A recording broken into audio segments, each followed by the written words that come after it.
Yes, everyone. Welcome all back to the channel for the for the Fulham 1, Liverpool 3 match reaction. Finally, we're back to winning ways. I know we beat Atalanta, but it felt like a loss because we went out of the tie. In the Premier League, we're back to winning ways. 3-1 away at Craven Cottage, a game I had earmarked out as a tough game. And as always, we made tough work of it. But the big difference was we got over the line and we got ourselves them 3 points. It was Trent Alexander-Arnold with an absolute beaut of a free kick, by the way. Like Rangers, if you remember last year, I know most people don't remember last year's, like Rangers at home last year. Delightful. Timothy Castagna scored right in the stroke of half time. Then in the second half, of all people, Ryan Gravenberch popped up with a goal. And then Diogo Jota, the slaughter, the best finisher at the football club, put it in to the back of the net to make it 3-1, as that man always does, and seal a big 3 points that just keeps us in the hunt. It keeps us in the hunt. And that's all we can be at this point in time. That is all we can be at this point in time. But before we get properly into this, if you're new here and you're not already, make sure you hit that like button, you hit that subscribe button, you turn on that notification bell so you don't miss any more content. Where to start? Let's start off with the team selection because it was a bit of a shock team selection. There was a lot. I think there was 6 changes from the side that played against at Crystal Palace. I think was the game that you mentioned. So you had no Bradley, obviously, because he was injured. Canate, no. Quanti, yes. Robertson and Van Dijk stayed the same. Endo came in, but he played against Crystal Palace. It was Gravenberch and Elliott for Szoboszlai and McAllister. Diaz on the right. Gakpo on the left. Jota up top. That front three was set up exactly how that front three had to be set up. I was worried he was going to do Diaz on the left, Jota on the right, Gakpo up front. That was my worry, and he didn't do that. Which I was very, very happy with. He went Gakpo on the left, Diaz on the right, Jota up top. I thought Gakpo was once again brilliant. It's mad what playing a player in their natural position does for a player. Who would have thought, people, that playing Cody Gakpo on the left wing, considering he's a left winger, would mean you get better performances out of him? Oh, it's mind-blowing. I never thought of that. I never considered that to be a real thing. But apparently it is. You play players in their position, they play well. Ooh. Jota does what Jota does. Look, his hold-up play sound, his link-up sound, and then he pops up with a brilliant... there was a little bit of luck in it because Leno didn't get a strong hand on it, but that also partly comes down to how early he's taken that shot, and he's caught Leno a little bit off guard with the shot and the placement and stuff. That's what it comes down to. I thought that midfield wasn't necessarily great. I know Gravenberch scored. I know there'll be people in this chat, namely fucking Ryan, going, "See, never doubt Ryan Gravenberch." Before he scored, and even after he scored, I wanted him off the pitch because he wasn't doing good. He wasn't doing a good job. Like, good finish, really good finish. But again, the tackling wasn't there. The work rate wasn't there. The passing backwards and sideways and backwards and sideways. You know, the same thing that we used to gripe on about Henderson for, and rightly so. Gravenberch just passes backwards and sideways. I'd love if anyone knew the percentage of passes Ryan Gravenberch plays backwards or backwards or sideways, because it felt like every pass yesterday was going backwards or sideways and not progressing as forwards, and that allowed Fulham to get into shape. Elliott, obviously, he gets a hostile reaction whenever he goes back to Fulham. And I feel like yesterday was another game where he just couldn't sort of handle it. Not in the sense of he played badly, but in terms of in the big moments and the decisive moments where Harvey Elliott's known been pretty good this season in terms of making the correct decision with the final ball or making the correct decision with when to shoot, whether it goes in or not, but making the correct decisions. Elliott just sort of struggled with that yesterday. So that was a little bit annoying. I thought Endo really poor first half, really good second half. Seems to be a story with a fair few Retardo Endo games. He needs a half to grow into it, and then he's quite good. But again, the same problems that are always there with Endo are there. I like Retardo Endo, and I thought that we really needed his battle inside in that second half, especially when we were trying to sustain the pressure. So, in that 20, 25 minutes where we, from the start of the second half to about the 65th when we got the third, was it the 65th or was it the 75th? Let me double check. It felt like the 65th, but it was probably this. It was the 72nd, so 75th. So it was probably like just before that, where we had them pretty much penned in for most of the half. Endo was really important in that because every time they tried to get it out and get it up to Rodrigo Muniz to hold up the play, Endo was getting in there, winning that ball and doing the right thing and laying it off to either a Quansah or a Van Dijk to deal with, sort of thing. Robertson has wildly inconsistent games, though yesterday was one of his poorer ones. I'll be honest, I like Andy Robertson, but yesterday was a really poor showing in terms of defensively. I don't know what he's doing for the goal. I really don't know what he's doing for the goal. And then there was another couple of moments where they seemed to be getting at us in bits and spares and this, that, and the other. Through Robertson's side, attacking wise, his crosses and his delivery wasn't great. So yeah, it was a pretty poor shot from Robbo. Trent is just Trent. The idea that we had to that we should have waited to give Trent Alexander-Arnold his starting spot back because Conor Bradley was playing was mental.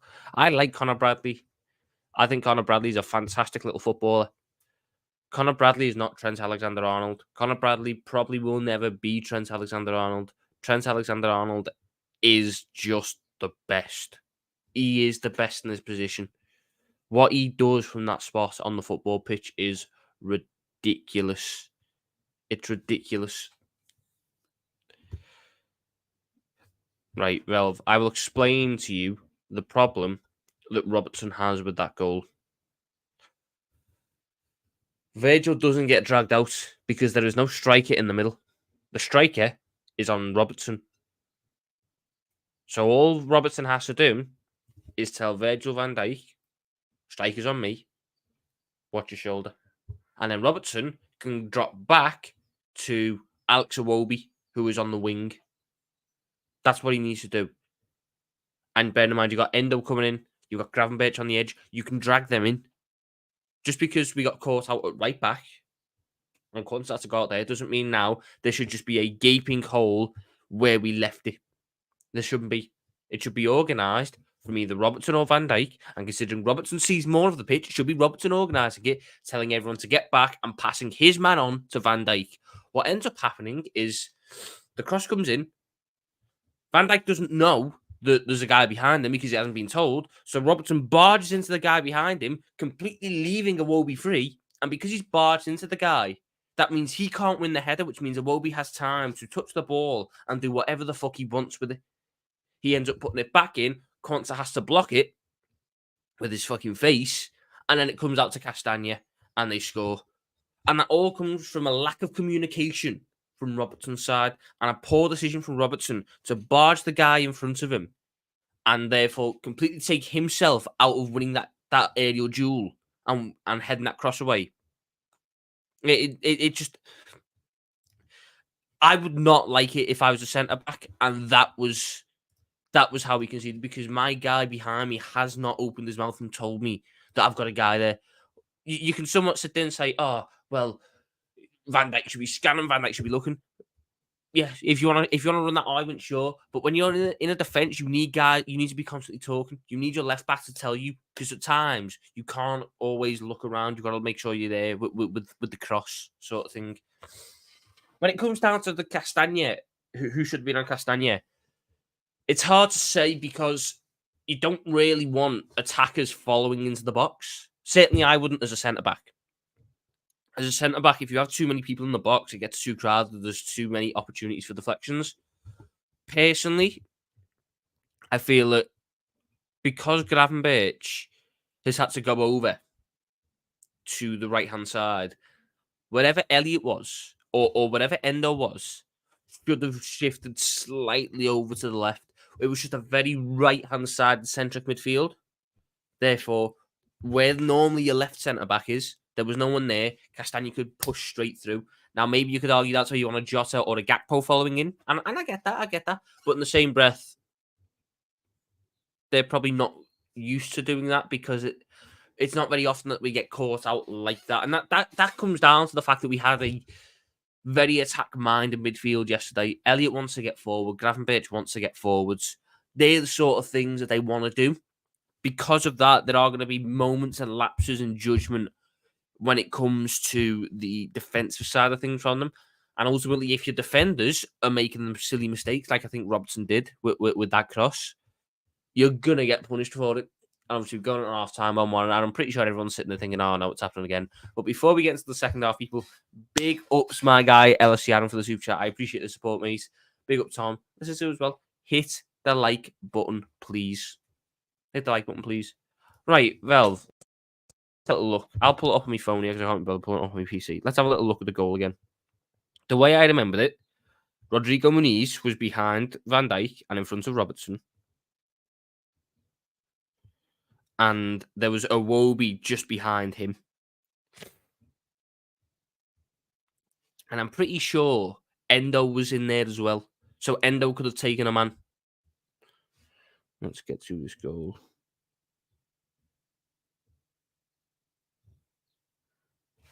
Right, so where's this guy?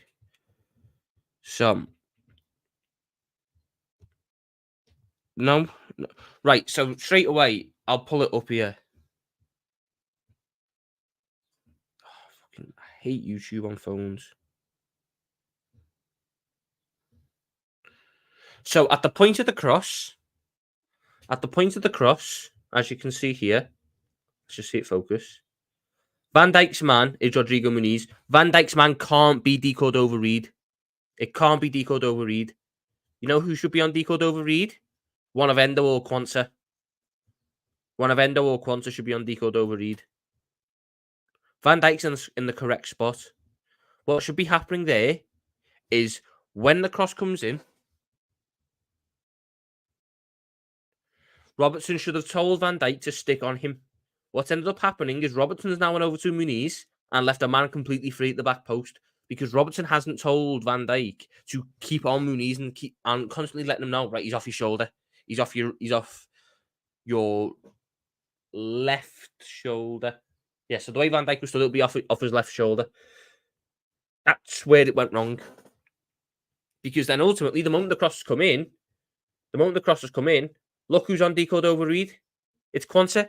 Quansah's then back in the correct spot. So Van Dijk, I think Van Dijk can, watching it back, can take a little bit of blame for that because ultimately he's went over to decode over Reed, or he's tried to cover off decode over Reed. When Quansah's got decode over Reed covered, there's got to be an element of that cross isn't going to hit the front post. The moment you see a cross come in, you know where it's going to hit about.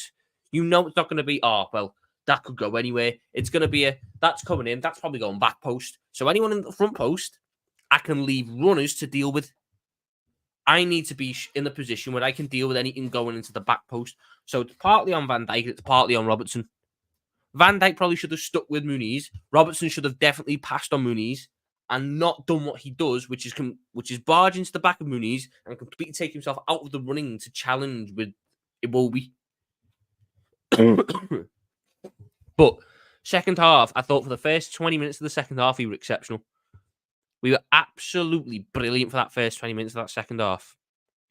That was the performance, or that was a 20-minute spell of a Liverpool team that's been of the very best that Liverpool put forward this season. The pressure was there, the creativity was there. We were creating chances, we were forcing errors, we were doing everything that you'd want a Liverpool team to do, and ultimately we got the goals that we needed to in the end. Great finish by Gravenberch.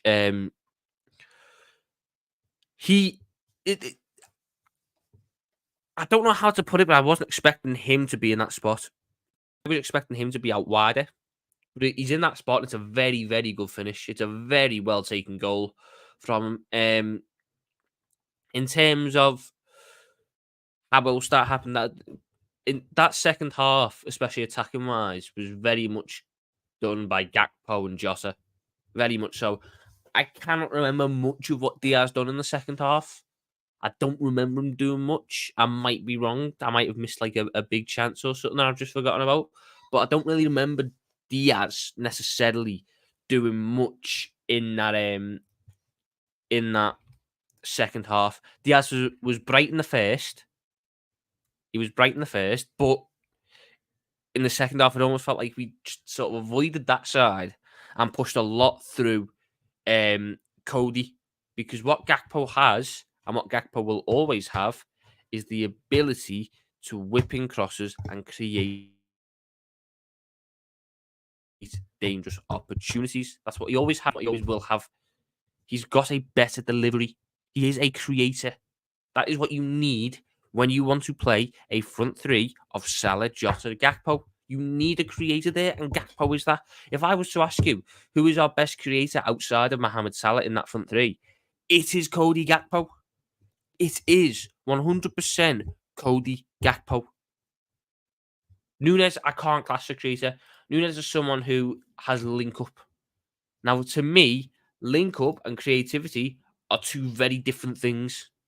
To me, anyway, you might look at it differently. To me, link up and creativity are two very different things. I think you can have good link up without being creative, and I think you can be creative whilst having bad link up, because it's different skill sets. Gakpo has both. Gakpo needs to play more, because every single game he's played recently, whether it's on the left or even against Atalanta in the middle, the man creates, the man forces the issue. Yesterday, I thought he had a number of good efforts that were saved by Leno, especially the one straight after the free kick from Trent, which was flying right into the top corner and forced a really good save from from Leno. But even I'm just looking at the shots this year. Another 2 chances created for him yesterday. 3 shots on target. Got an assist for the third one. 75% dribble success rate. 5 passes into the final third. He was brilliant. And the big thing about Gakpo, and why I think that he started to worm his way in a little bit more with Klopp now, I felt that at the start of the season, he wasn't doing the defensive side of the game very well. He was struggling a little bit in terms of the constant up and down, up and down, up and down. Yesterday and recently, that defensive side of his game has been brilliant. He's winning most of his duels. He's keeping that defensive level, that defensive intensity high on that left. And that was what I always gave Diaz over Gakpo. Diaz isn't a better creator. Diaz isn't a better goal scorer. Diaz isn't a better footballer. But Diaz works harder. Diaz is able to put in the yards which Gakpo wasn't doing. And that was why Gakpo wasn't getting the opportunities in a way. We've turned the corner now. We've turned the corner, I feel, in terms of defensive work. And when you factor in what he gives you on that ball, it's just, for me, you cannot look past the front three of Salah, Jota, Gakpo to end the season. You can't. You genuinely cannot. I just don't see how. I just don't see how. So, get the second goal, and then the third goal, Gravenberch plays one of his forward passes into the feet of Gakpo. A little bit lucky in terms of the battling with Palhinha. He keeps the ball, plays a great through ball through to Jota, and Diogo Jota is just. I'm running out of words to describe what Diogo Jota is. He is ridiculous in front of goal. There's very few players I trust in front of goal the way I trust Diogo Jota. Like, I'll put it this way. There's been multiple times this season where Darwin Nunez has been in on goal. I have no faith that he's going to finish. When Diaz was running through on goal against Manchester City, I had no faith he was going to finish it. I knew there was going to be a miss somehow. even with Salah to a certain extent, I've got a lot of faith in Salah that he finishes.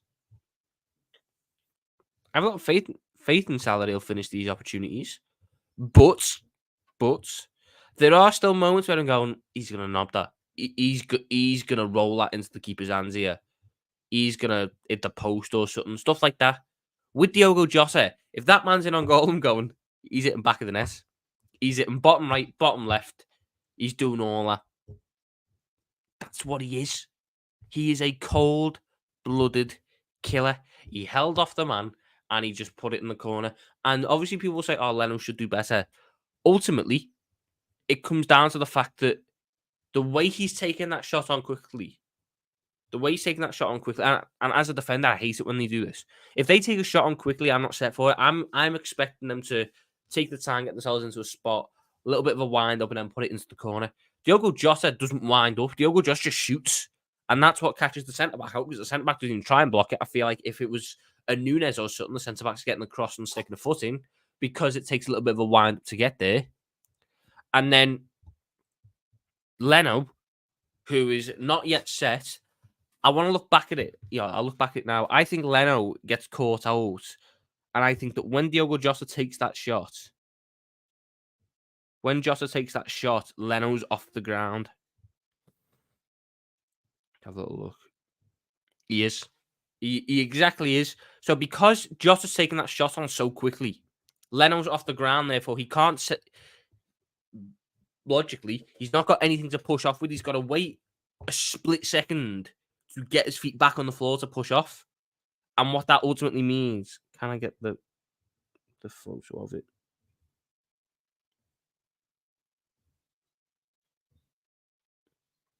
I hate YouTube on phones. So stupid. I'm trying to just get it so I can play it back at a slow enough speed so I can show it to you. If I was more prepared, I'd have this up on my PC, but I'm not. So as you can see there, that is the moment Jota's taking that shot. If you look at Leno's foot, it's not on the ground. So because Leno isn't planted on the floor, the moment that shot starts coming at him, he can't then push off straight away. He's got to wait to get down and then using less power because he's not fully set, try and get across. And because the speed that shot's hitting with and the way Jota hits them shots, it's very hard for a goalkeeper who's not already planted to get across and have the right amount of hand power and the right amount of hand position to stop it. And ultimately, he just worms its way into the back of the net. That's what Jota's great at. That's why Jota is so good. That's why he's so good. There's no arguments about it. He is the best finisher at this football club. 100%. 100%. I'll touch on Salah in a bit. I will touch on. I mean, I can touch on him now. He came off the bench, didn't he? Who else came off the bench? Gomez, Nunez, and Szoboszlai. Am I forgetting anyone? Don't think I am. I think he got the 490, didn't he? Or did he? I'll let me double check now. McAllister as well. I thought Salah was actually all right yesterday.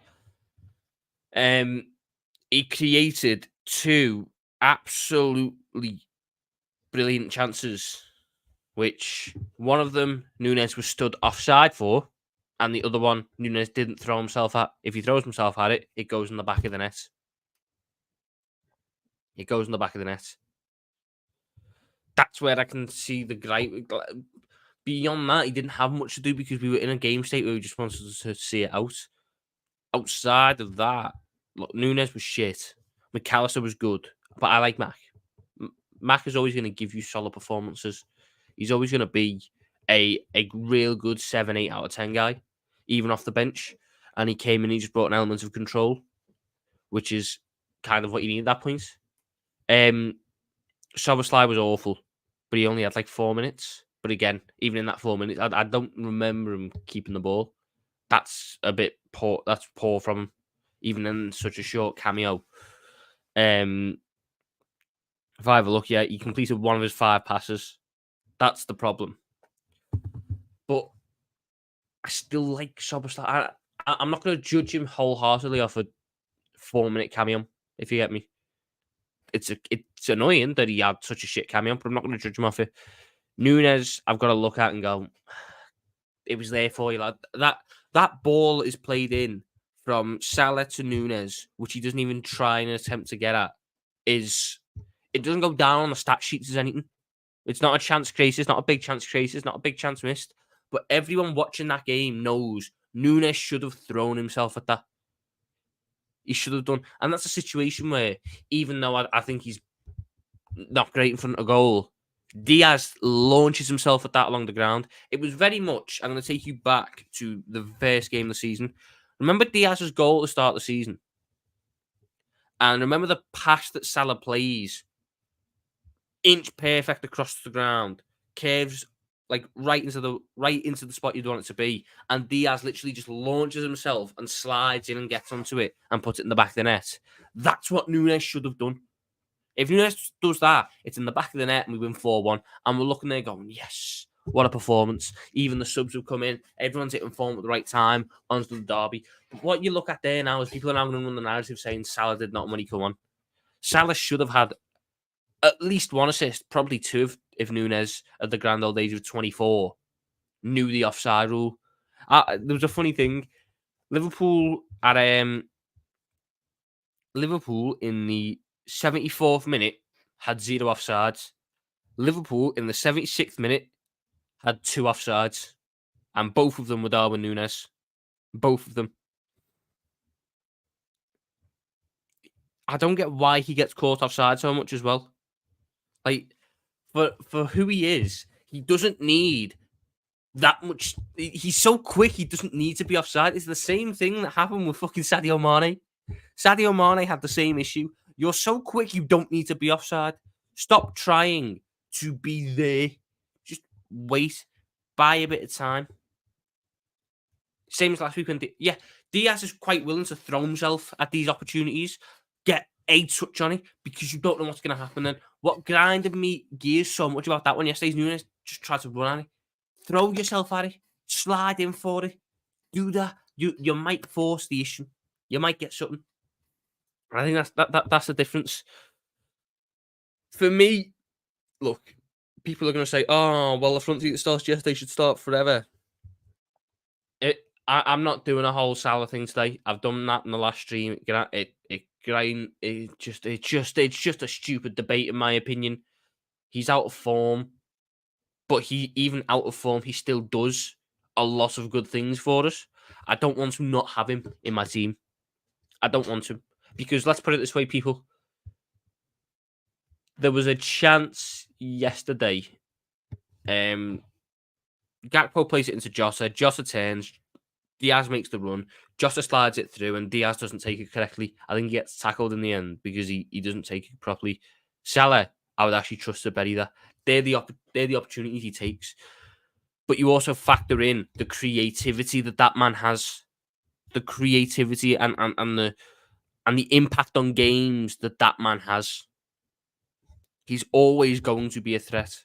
I'm not losing that so I can have Diaz on the right when it's not his natural position. Imagine it this way. You do 65 minutes of Salah, Gakpo, Jota. Creativity. Getting the ball into the box, having your best finishers on the pitch, wearing the team down. And then, for the last 25, you're throwing on Nunez and Diaz. Pure and utter pace against a tired defence.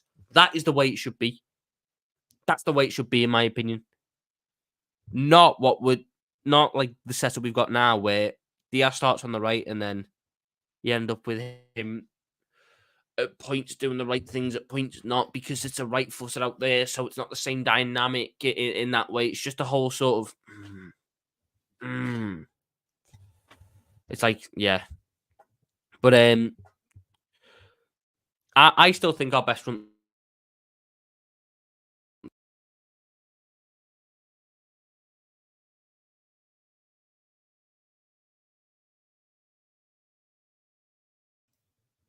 My shit just moves by itself. The front three had start every single game. So we've got 5 games left. It's our stupid. The front three had start in 3 out of the 5 games is... Oh, for fuck's sake. I should have sound. Are we not back? Am I not back? For fuck's sake. Can you hear me now? Or am I gonna have to fucking restart this shit? There we go, I have sound now. Okay. Right, so you've got Everton. Let me just pull up our list of fixtures. You got Everton, then you've got West Ham, then you've got Tottenham, then you've got Villa, then you've got Wolves. Everton, Salah, Jota, Gakpo. West Ham, Salah, Jota, Gakpo. Tottenham.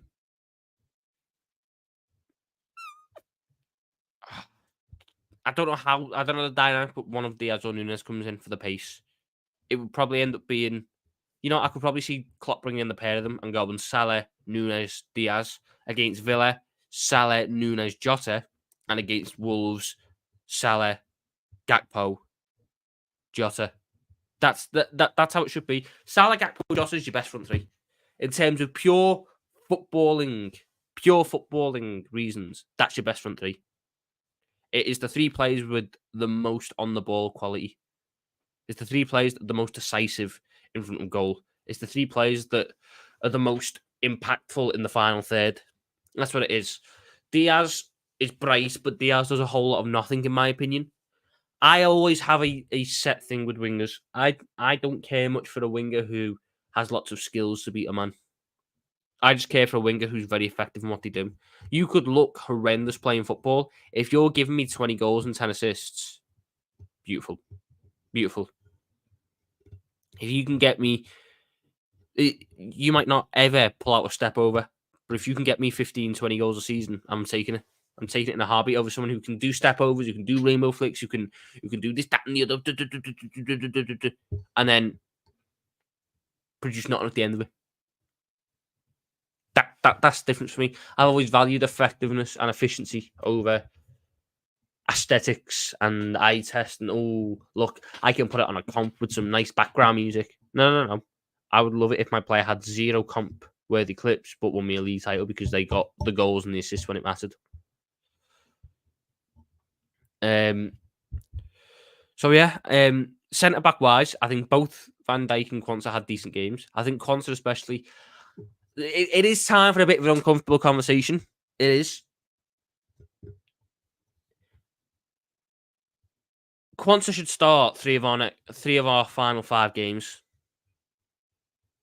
3 of our final 5 games. That's what he should do. He should start them. He should be starting Everton.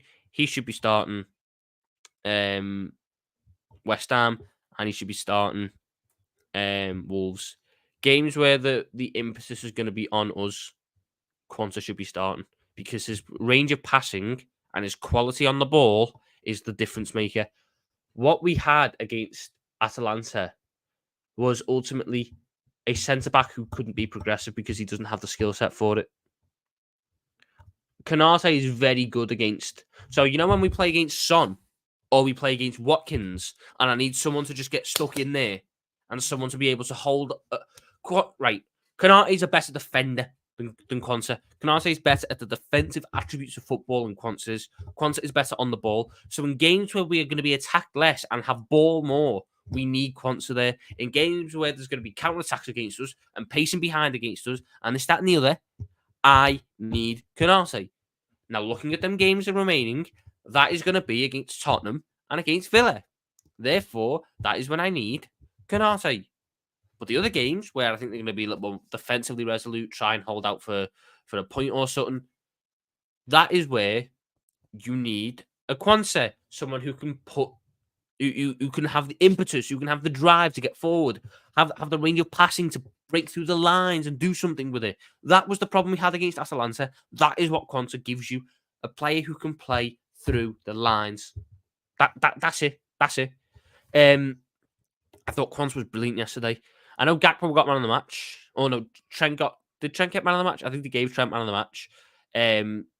Me personally, the 3 best performers yesterday were Trent, Gakpo, and Quansah. They were. So yeah. I know how I would set up this team for Everton. I know exactly how I'd set up this team for Everton. It's going to be a horrendously tough game against Everton because this is what their season has come down to. But I know how to set us up to get the best chance. Right, I'm seeing too much of Salah thing. Let me just ask everyone who was against Mo Salah in the comments saying he should not play again. From August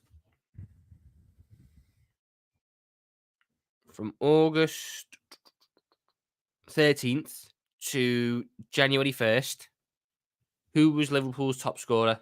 Who was Liverpool's top assister? Who was Liverpool's shoo-in for Player of the Year? Who was it?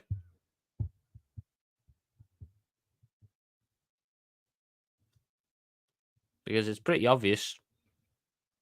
Not, in fact, he wasn't just our one. He was the top scorer, the top assister, the shoo-in for Player of the Year in the entire Premier League. It was Mohamed Salah. It was Mohamed Salah. Because he's had 5 poor games where he has still had output, but overall he's had 5 poor games when the entirety of the team has played shit. Let's bear in mind this isn't just a Salah thing. The entirety of the team has played horrendously. We should now drop Mo Salah and never use him again. And Velv, that isn't true. Diaz has the lowest conversion rate out of all of our attackers. Shot accuracy and conversion rate are 2 very different things. Conversion rate is how many shots you score. Shot accuracy is how many shots you get on target. Diaz has decent shot accuracy, but the lowest conversion rate out of any attacker. It goes Jota, Salah, Gakpo, Nunez, Diaz. And I saw that stat against Crystal Palace. And since then, Diaz has had more shots and not scored. Nunez, I don't even think has had a shot. And Jota, Gakpo, and Salah haven't had enough shots for that difference to go down. The Premier League post. Okay. Let's see.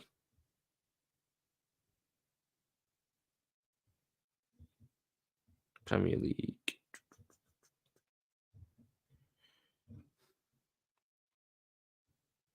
Where is this stupid fucking conversion rate thing that you're going on about?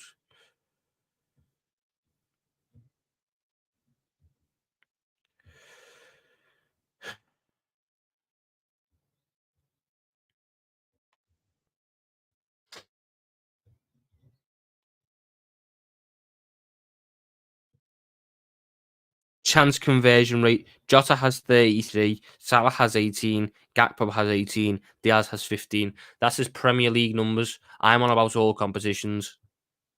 If I look at Diaz's stats as a whole this season, also a 15% chance conversion rate. That would mean that how many goals has Diaz scored this season in the Premier League? 8. So 80. Diaz had 84 shots then. He had 82. What's Nunez then? Is Nunez really that shit? Or was I getting an all comps one? Yeah. Nunez has like a 12% one. I must have seen an all comps one which had Diaz below Nunez. Or it might be in a big chances one. It might be a big chance. I can't remember exactly what one it was, but it came on the screen during the Crystal Palace game that Diaz had the lowest one. Don't get me wrong. Nunez and Diaz were like neck and neck for the shittest in front of goal, but they were both similar. I don't care about right. Unity. Let's look at it this way. Eye test is fucking irrelevant. Do you think Jurgen Klopp sits there when picking a team and goes, "Ooh, I want to play who excites me on the eye," or do you think he goes in and goes, "I want to play who's the most effective and gives me the best chance at winning"? Mo Salah gives you the best chance at winning football matches. Mo Salah is the most creative player in the Premier League. He sits top of the big chances created metric. I don't care how shit he looks on the eye. If he is winning me football matches with his creativity and his goal scoring, or even if he's doing all that and we're not scoring, and that's the reason why we don't win, I can't have a go at Mo Salah. What I can have a go at him over is the last 5 games where he's missed a lot of chances. That's what I can have a go at. But I'm not going to have a go at a man. Who, when he came back, first came back, and we got him re-injured, he got a goal and assist to win us the game. We won games when he was away. You know who else we won? Unity. I've had this debate with Ryan. So we played 6 Premier League games without Mo Salah. We played 6 Premier League games without Mo Salah. We won 5 of them and lost 1. You know who else has missed some Premier League games this season? You know who else? Van Dijk. Van Dijk's missed games. Van Dijk missed 3 games. Or well, 2 and 3/4. So he got sent off early against Newcastle. So Van Dijk has missed 2 3/4 games. Do you want to know how many of them we lost? None. We won all 3. Let's have a look as well. Trent Alexander-Arnold. Trent Alexander-Arnold missed from the 10th of Feb onwards. From the 10th of Feb. So 1, 2, 3, 4, 5, 6, 7, 8. So Trent Alexander-Arnold missed 8 Premier League games this season. Missed 8. Do you want to know how many of them we lost? None. Alisson Becker. Alisson Becker this season has missed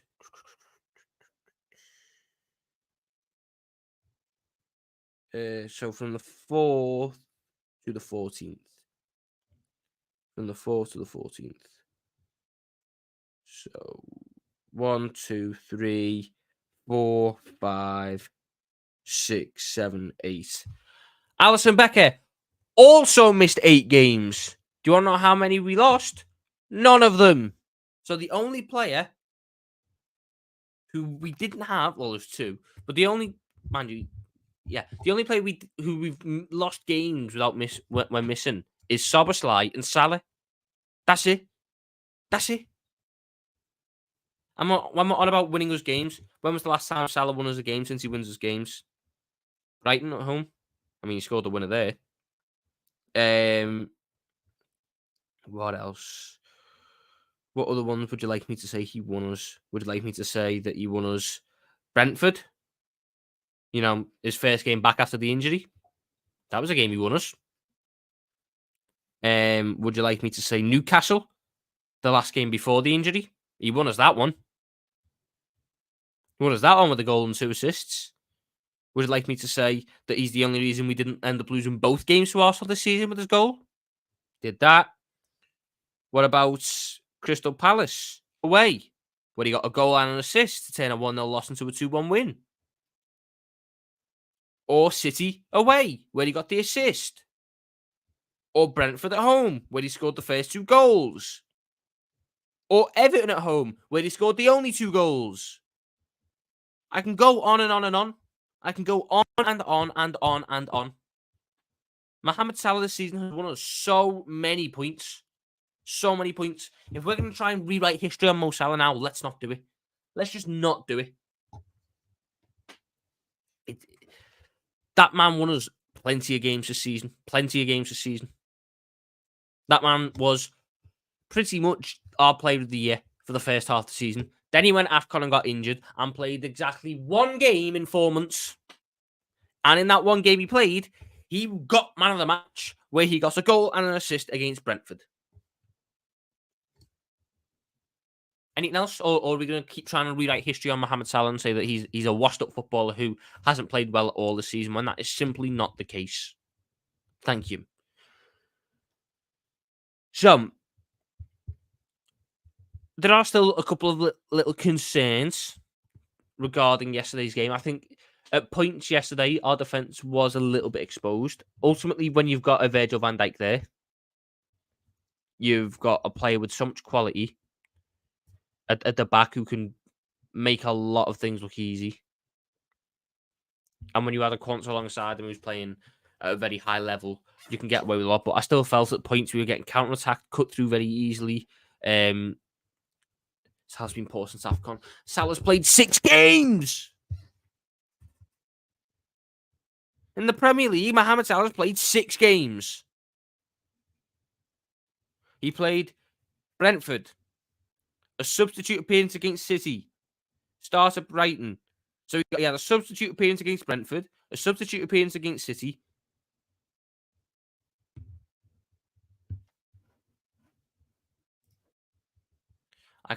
We didn't lose a game when he wasn't there.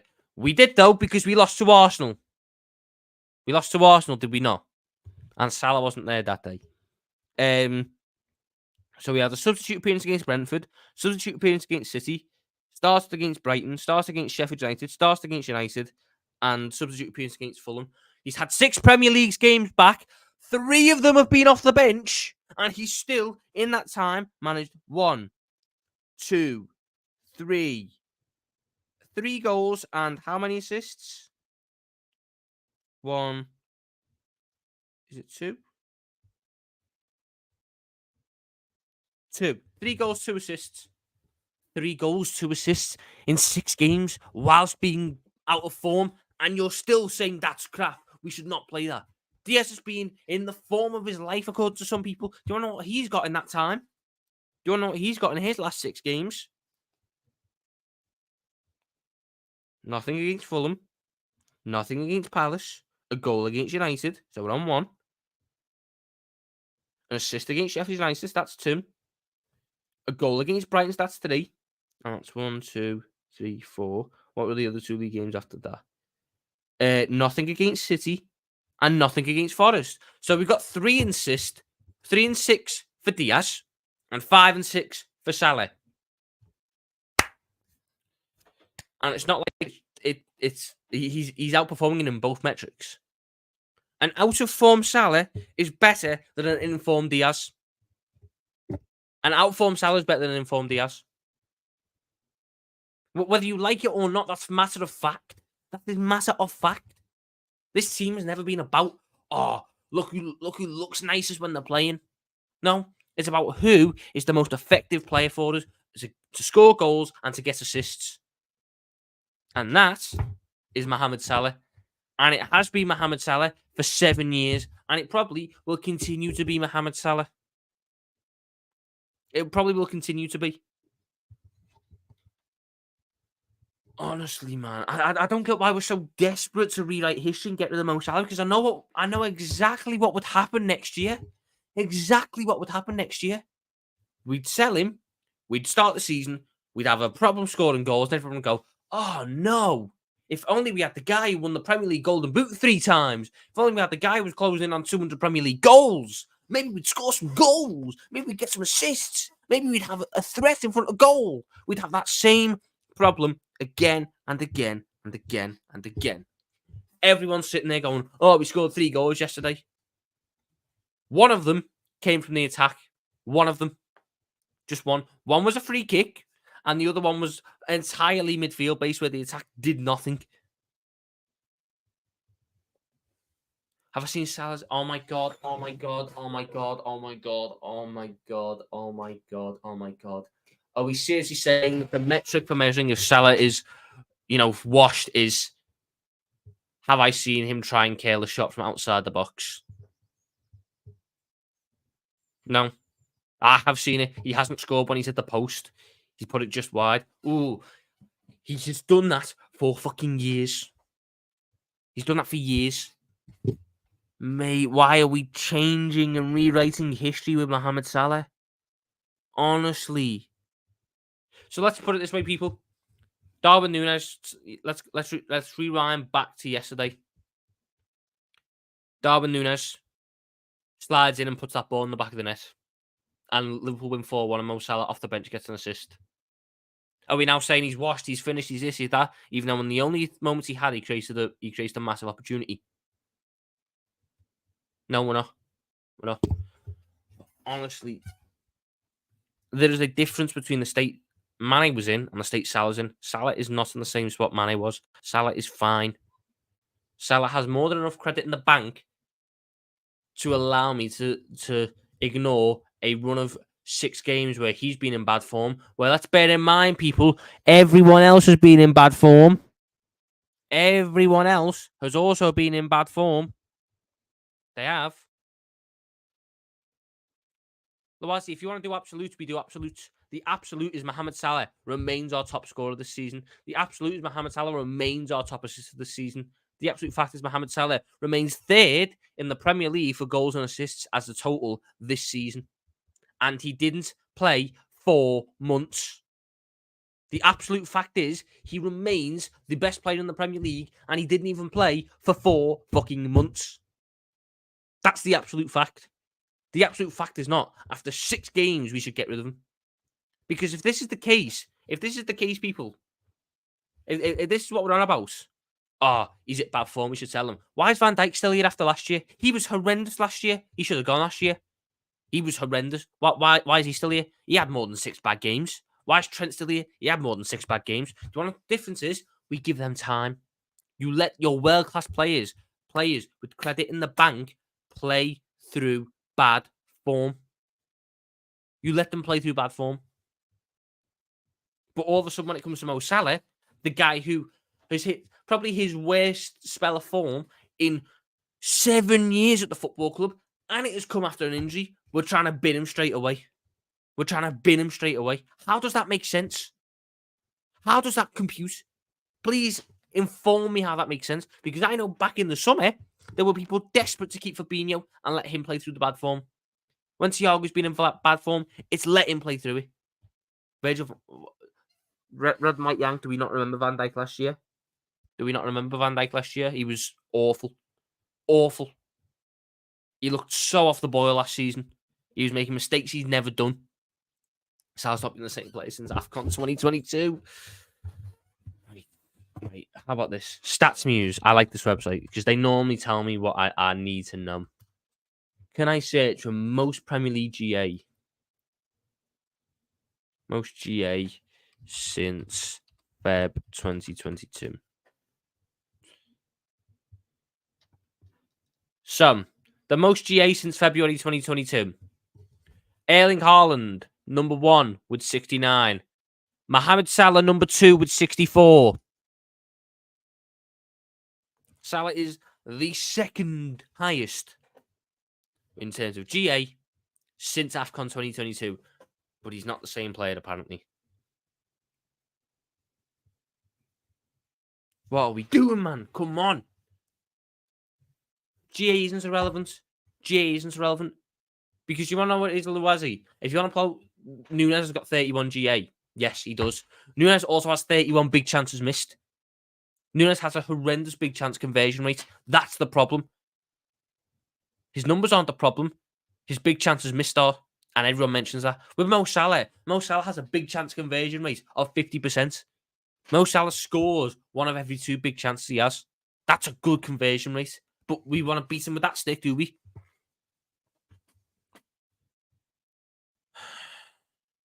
No, right. Okay, we're now gonna readdress the Nunez situation. I will readdress the Nunez situation.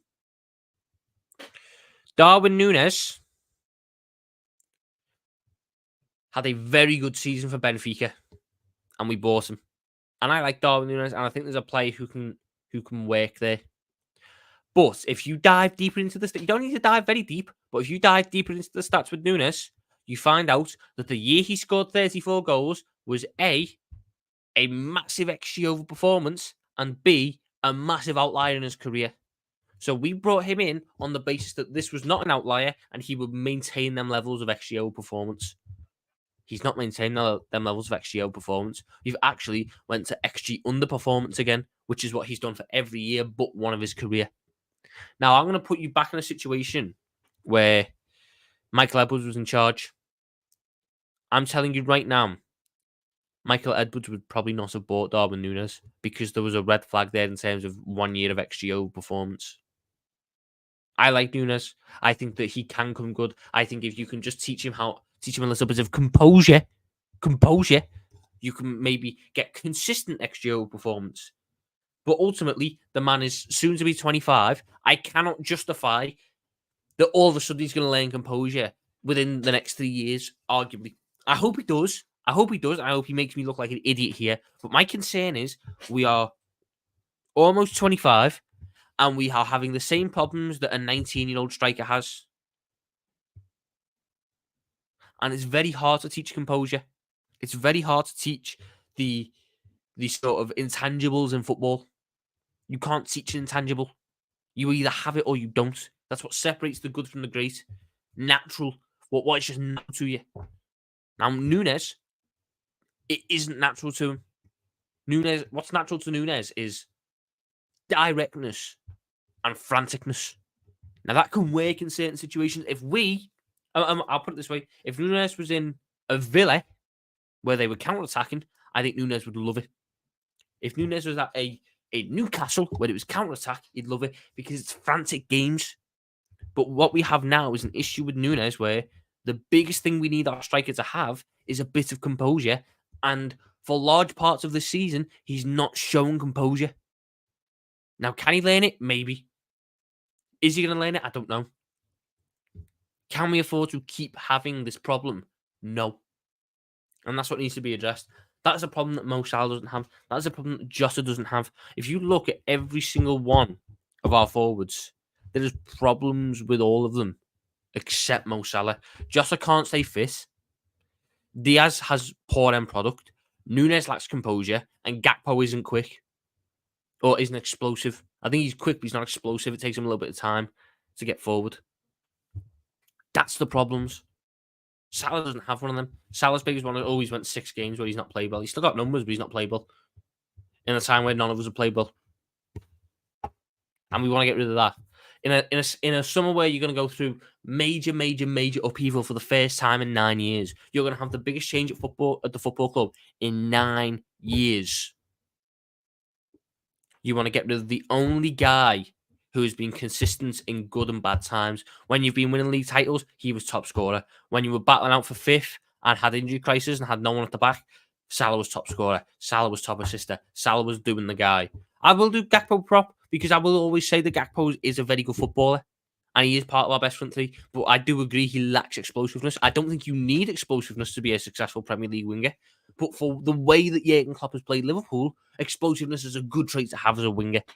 It is. Whether I like it or not, it's a good trait to have. Do I believe that means he can't be a success at Liverpool? No. But in the same way that Jota's a success at Liverpool, even though he can't stay fit for more than 2 months at a time. Diaz could be a success at Liverpool, even though I think his end product is a little bit lacking. Nunez could be a success at Liverpool, even though his composure isn't there in the same way that others are. Just because you have a flaw doesn't mean you can't be a success. Trent had a flaw for years where he never looked over his shoulder defensively, so he'd get done by blindside runs all the time. Did that make him a crap footballer? No. No, it didn't. Wijnaldum had an issue for years where he'd hold onto the ball for too long and constantly try and recycle rather than be decisive. Did that make him a crap footballer? No. Gerrard had an issue at times where he constantly tried to be hero ball and didn't look for the pass. He'd always look for the shot. Did that make him a crap footballer? No. You can have a problem and still be a good footballer. You can have a problem and still be a success at the football club. Big ups my guy, honestly, for the super chat. He says, I say this for the time. He's not a striker. Most of his goals from the left. That is where he's more comfortable. He'll naturally drift to the left. Ultimately, though, there's better left wingers than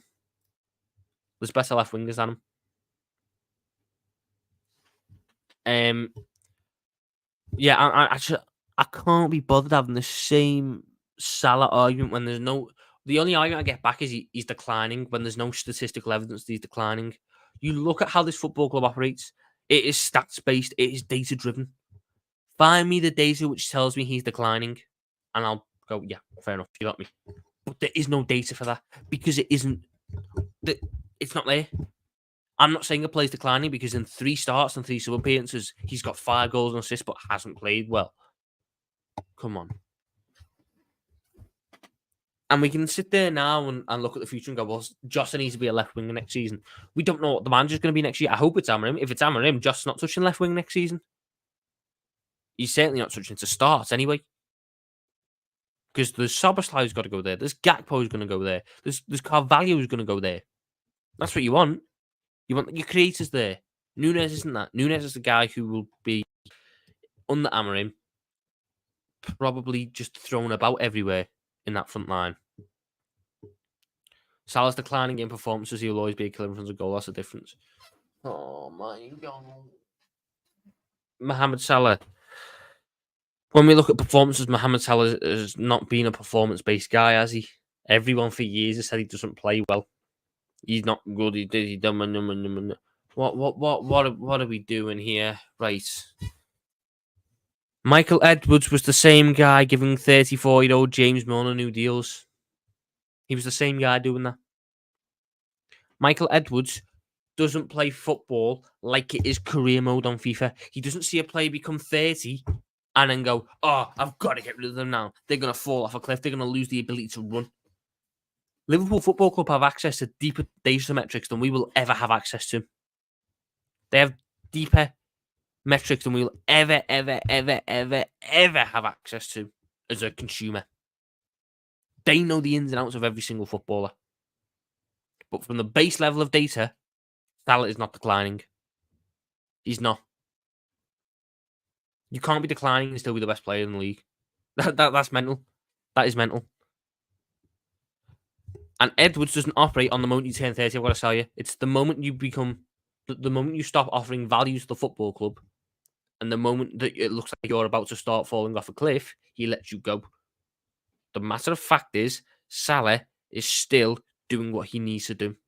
He's still creatively the best player in the Premier League. He's still right up there with the top scorers in the Premier League. You know what it would take him out, Salah? Let's put it this way, people. Let's put it this way. This would be so stupid. If I go to the Premier League stats, Premier League player stats, all it would take for Mohamed Salah to finish the season top scorer, in my opinion, is 6 goals in 5 games. If he got 6 goals in 5 games, all of a sudden, Mohamed Salah ends the season as the top scorer. If in that time as well, Mohamed Salah gets 4 assists, he finishes the season as the top assister. And all of a sudden, we're looking at a guy who has done the only player in Premier League history to do 2 seasons where he's top scorer and top assister. Yes, stats. Men lie, women lie, numbers don't lie. Numbers don't lie, people. And when my football club is run on a data-driven model and a numbers-driven model, yes, that's what it's about. Right, Unity, who do you think is the best player in the Premier League then? If you don't think it's Salah, who do you think the best player in the Premier League is then? Well, you tell me that, I'm going to go through. Big ups my guy, Honesty, again for the support. Tom, not a left winger per se, but Darwin in the 2 men up front and Darwin from the left with either Jota or Salah. I think that suits Darwin. Nunez, the next man has got to figure it out with Nunez. He's got to, because we put a lot of money in him. But the stuff to like about Nunez, and I will always say there's a lot to like about Nunez, but the fatal flaws, if they don't get sorted, are too fatal for a striker. Tommy, I linked with Mendy from Madrid, but Owen Beck's doing bits in the Scottish League. Would you sell Costas from Owen Beck or get Mendy? I get 8 Nordy. I get Ryan 8 Nordy. Not like I don't like Mendy. Just in general, Unity. If you want to say this season or you want to say in general, I'm going in general. I think in general, out of every player, Mohamed Salah's the best in the Premier League. But I appreciate the super chat. And Owen Beck, yeah, he made the team of the year. He's had a very good season. I think he needs a year championship, like top end championship, bottom end prem. But then, yeah, I think he's going to be a guy who will play a part. I think ultimately Owen Beck will be the Robertson replacement. So, like, you go, Ait Nori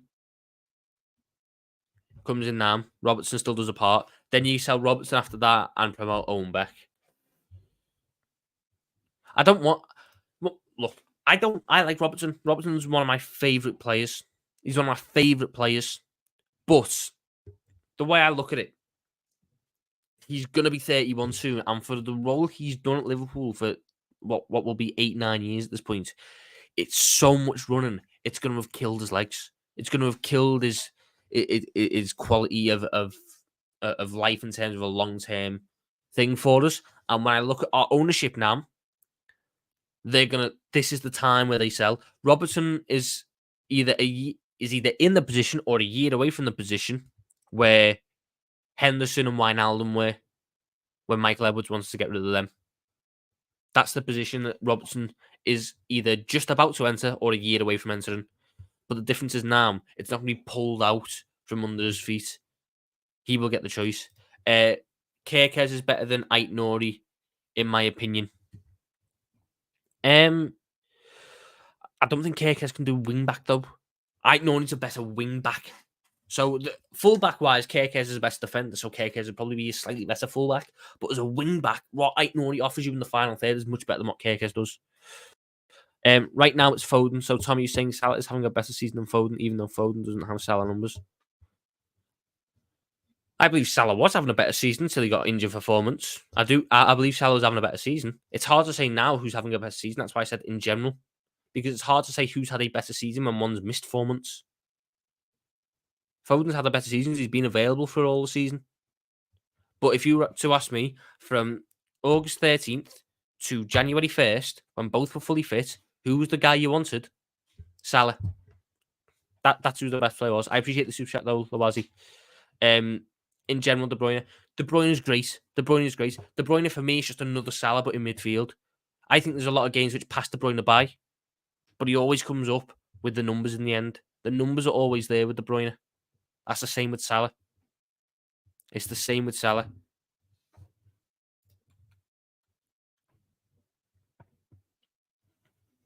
Anthony Robertson. Again, Robertson, I was impressed with. I think Robertson's a little bit old, though.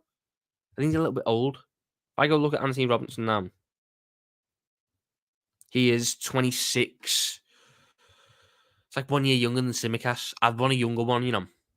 Maybe it's just how I think Fulham are going to ask for a lot of money as well, but I think I could do younger than Robinson and still do decently. For me, I just look at Aït-Nouri and I see someone who ticks every single box I'd want. Ryan Aït-Nouri ticks every single box I'd want from a fullback, especially a wing back in the system that he's in. And then you can add Owen Beck if you want to buy another one. There is a Kirk there. But look, I think left back's due a big overhaul. I'm intrigued to see as well what we're going to go for in terms of the right back as well, because I think that's going to be a very, very interesting one to look out for as well. Let me just set something up real quick, people. But yeah, I look at everything that we see, and I just don't see what the move is in terms of like, oh, well, we got to do this, we got to do that, you got to get rid of all these, that, and the other. We are going through a period of massive, massive overhaul at the football club. Massive overhaul at the football club. I don't want to get rid of consistent players. What Mohamed Salah has given me for the past 8 years. What are we in? 2024, 7 years, soon to be 8 years. What he's given me in the past 7, soon to be 8 years. That to me is enough credit in the bank to allow for a run of 6 games where I don't think he's been great. But he's still won me some games, still won me some points. But he's not been great overall.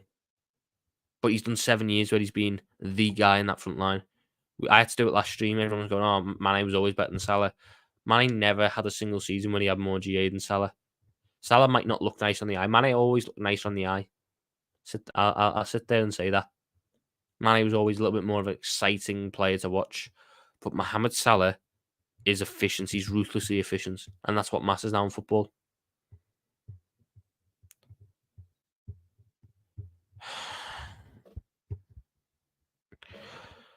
Unity. Whether they were simple goals, whether they were tough goals, whether they were this, that, and the other, I don't care. The matter of fact is, it was 14 goals in 17 games. 14 goals in 17 games. That's how it always was. I don't care if they were all off his backside. There were 14 goals in 17 games. I can't ignore that. Can't ignore that one bit.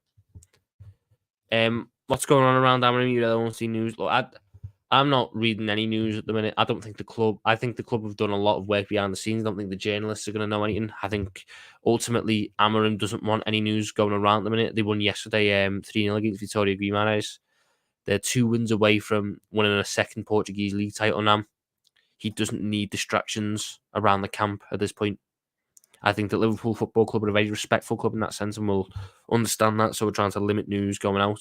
Ultimately, Ornstein said to me a whole lot of nothing. He just said he's a guy that they like, but he's not necessarily the main candidate. Just putting necessarily means you don't really know. He's not necessarily. So he is, but they like other people. I think when you look at everything this football club wants to get in a manager, that's Amorim.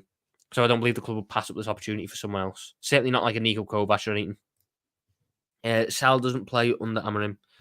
Mo Salah plays under Amorim. He does, because Mohamed Salah is a better version of Pedro Gonçalves or a better version of Francisco Trincão. Mohamed Salah is elite at that point. And what all Amorim will be doing is ending up on the attacking wise, putting him in the middle, because it's a very narrow front three and the wing backs hold the width constantly. The issue with Salah this season at points has been he's got to hold the width because you've got a lot of invasion.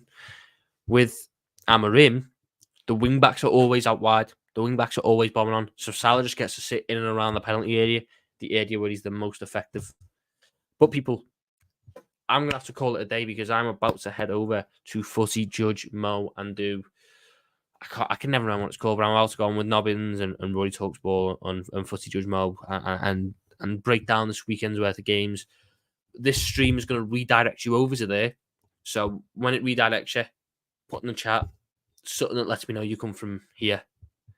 I'll be back probably Wednesday or Thursday for the Everton stuff, breaking down the Everton. I don't like doing previews, but I'll break down the Everton stuff afterwards. Any message from Aaron, any message, just whatever you want. But I'm going to call it there, people. I'm going to love you. I'm going to leave you in a bit. Ta-ra.